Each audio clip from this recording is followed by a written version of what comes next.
my friends sat at the table doing shots, tripping fast and we talk slow. So thank you. Appreciate the opportunity. Why don't you share a little bit with the group just sort of your role within Unilever so they have a sense of the context what we're speaking to. Yeah. Salamat pagi, good morning. I think it's really impressive to hear about the Asian Games and what Indonesia did. It really makes you proud of the achievements of the country. I must tell you that I'm really, really happy having been in Indonesia for the last 3.5 years. My role in Indonesia is I run the Unilever business here. We have a reasonably large, successful business. And we are really delighted with the opportunity there is in this market. So I'm very happy to be here and very happy to be at this forum today. Great. Now you've been in marketing though a while. All my life. Yeah. So talk a little bit maybe as you see your marketing teams and what they're sort of facing today versus maybe when, you know, dare I say, you and I grew up in the business. Yeah. So I think in some ways I feel this is a really interesting time for being a marketer. And interesting because it's a time of change and change brings opportunity with it. Yeah. When I was a brand manager many years ago, life was relatively simple. You made one television ad in a year, you spent time, you took a few months developing it, testing it, and then you prepared a media plan and you put it on air and it ran on television. So everyone pretty much watched it. You did that for 6-9 months.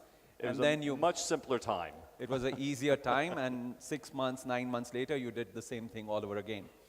So that is the time I grew up in, and it was simpler and easier to manage. And I see the brand managers in Unilever today, people who work with me, doing things in so many different ways. Right. So in some ways, there's complexity. But it's also a very interesting time because you get an opportunity to try new things, try different things. Some work, some don't work, but you learn and you move on. So I think it's an interesting, different time, very different from what we lived through. And listen, and the MMA has actually named Unilever Global Marketer of the Year now twice. So we're huge believers, not just because really in essence your relationship to us, just because of what we've seen and you're really advancing the world. But let's face it, not everybody likes change. You strike me as a person who does. We've talked a little bit. I love change, but not everybody does. So how do you really help the teams break through and fit that into the normal course of their day? I mean, it's really a challenge. Yeah, I think, change is difficult. Yeah. For a lot of people, not changing is no longer an option. Okay. I talk to a lot of people and say that there's an old saying that it's not the fittest or the strongest or the most powerful who survive. It's really the people who are most adaptable. And in some ways, adapting to the changing environment, things which are changing around us, is almost a matter of survival. If you don't change, you'll probably become redundant very quickly. So I think in some ways, it's something which everyone has to understand. Okay, but certainly as the head of a firm, you believe that, and you're in the role you are because you've probably become very adaptive. But I'm not sure that teams are always willing to change, or that sometimes we even set up our agencies to help facilitate some of that change. So are there policies you put in place? Do you do it through incentives? Is it a sort of setting a tone? How do you help create that? I think you have to do a bit of everything which you mentioned. Maybe. I think there is a cultural change which has to be initiated in the organization. At some stage, you have to set certain markers which become almost milestones for everyone to follow. So I'll give you an example. When I came to Indonesia about 3.5 years back, of our total media spend, about 15% used to be on digital, as we used to measure it at that point in time. And one of the things we said is that we will move it up to 30%. Wow. And we said, let's go up because all the data seems to suggest that there are many more people online in Indonesia than, what we are doing. So we set a marker of 30%. For a lot of people, it seemed like, a very difficult number to achieve, but we almost said that is what we will get to. Once we did that, people figured out how to use it, and it became much more mainstream than something we were doing on the side. So now we spend 1/3 of our money on digital. Wow. I think it's about right at this point in time, and we also have to be cautious that we don't swing too much to the other side, because television, as you mentioned in your speech as well, still remains relevant. Right. So we need to do both, but going back to the question you asked, I think sometimes it's setting the tone from the top, pushing people to change, setting some markers, and then helping and coaching people along.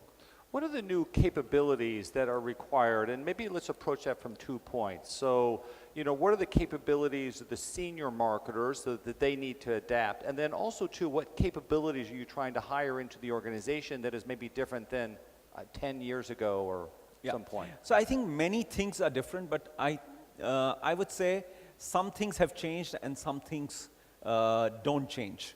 True. I think as marketers, the fundamental reason why we exist, which is to make our consumers' lives better, has not changed from the time I was a brand manager, and I don't think it'll change in the future as well.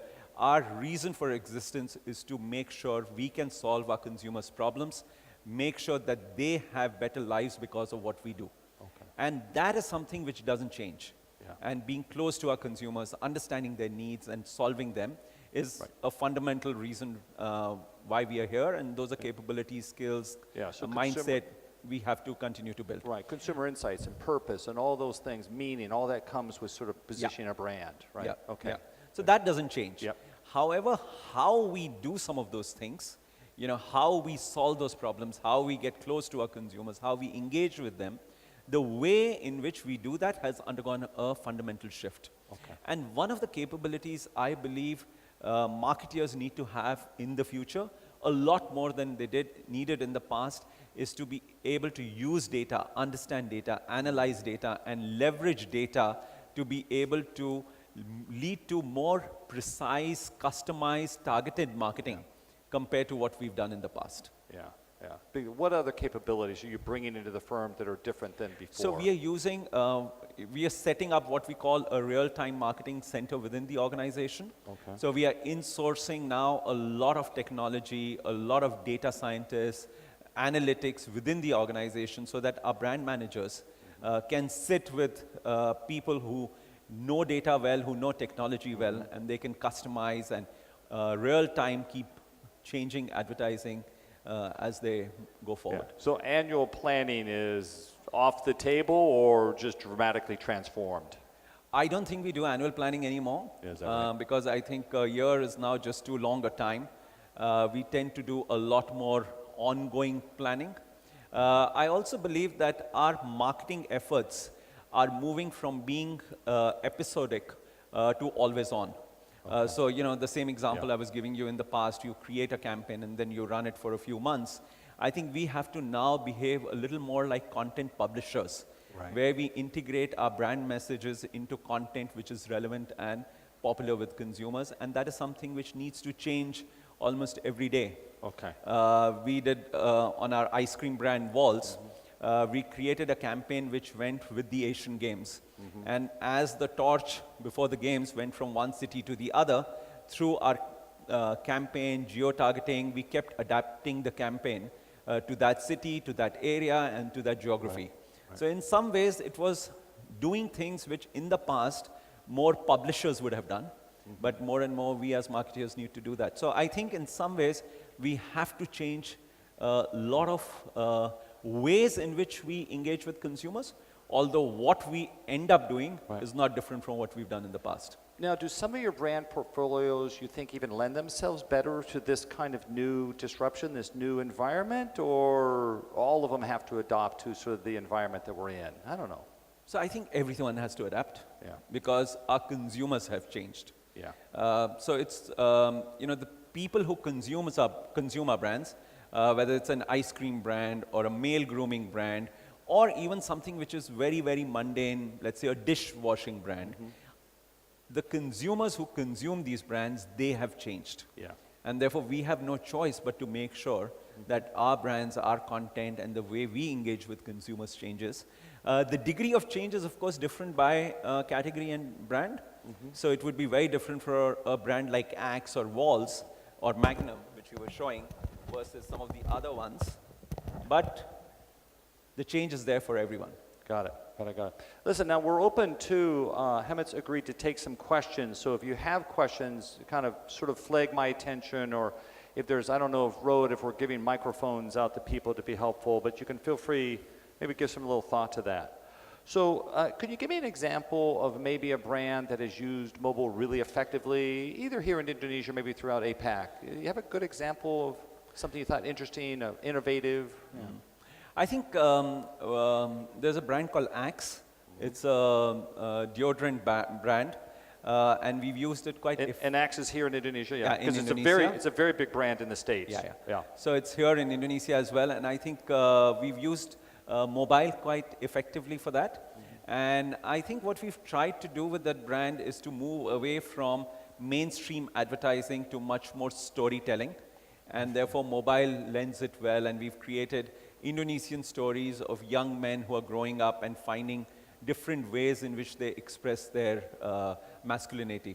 And therefore, there are different stories which are all on mobile. I think that's a really good example, but then there are other examples as well. Yeah, you can keep going. Do you have another one that you kind of really was proud of the team, or either won awards? I don't know, whatever your I think one of my personal views is that we've been using mobile as a channel to largely do mass advertising. Yeah. So you take a television film, which is what you've developed for television, maybe you cut it down to a 15-seconder or a shorter version, and you then run it on mobile. And we believe, therefore, we are doing digital or mobile marketing.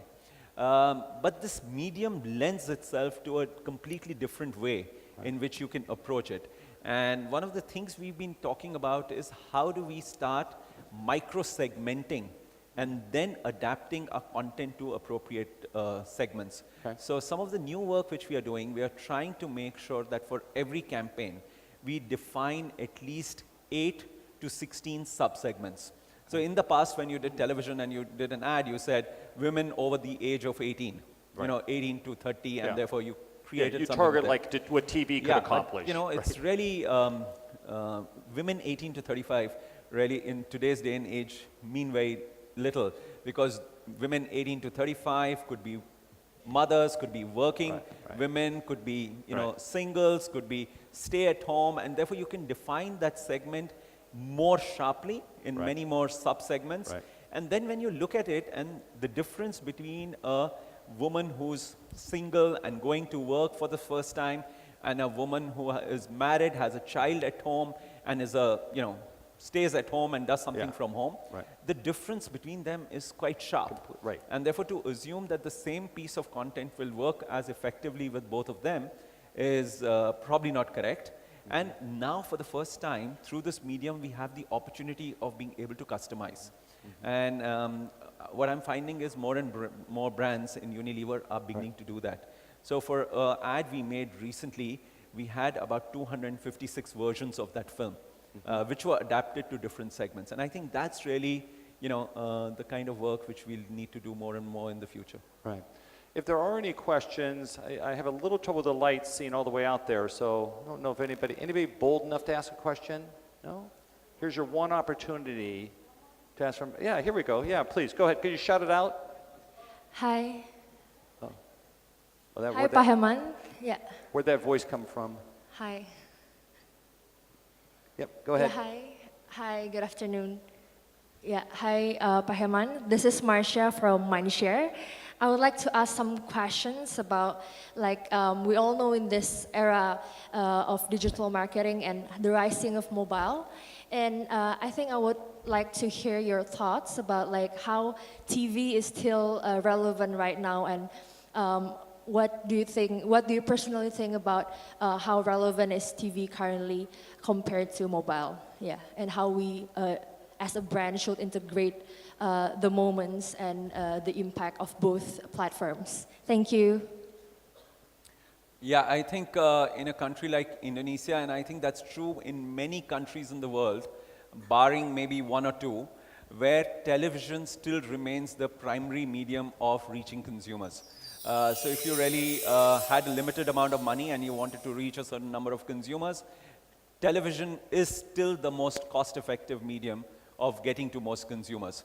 But I think what's changing more and more is after you hit a certain threshold, which let's say for our kind of consumers, women of a certain age, once you hit 40, 45, 50% of the reach, any incremental reach becomes more expensive on television rather than on mobile or digital. So therefore, from a very commercial point of view, television still remains important, but beyond a point you need to add on another medium, which in this case is now digital or mobile. So that's the first place where digital comes into play.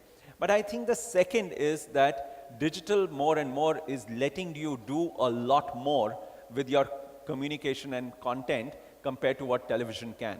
And therefore the opportunity to customize, opportunity to get a response, opportunity to be able to engage in a different manner is something which mobile gives you. So I think television is still important, still gives you a lot of reach, but I think the relevance will continue to come down over a period of time.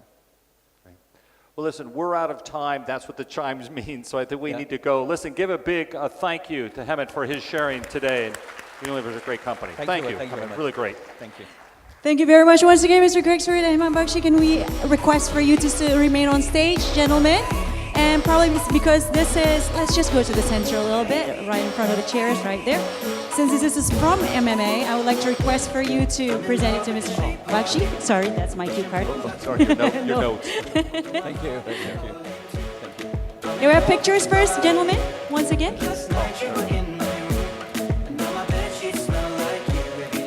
Thank you very much. Can we have another round of applause for our speakers? Thank you very much, Mr. Stuart and Mr. Bakshi.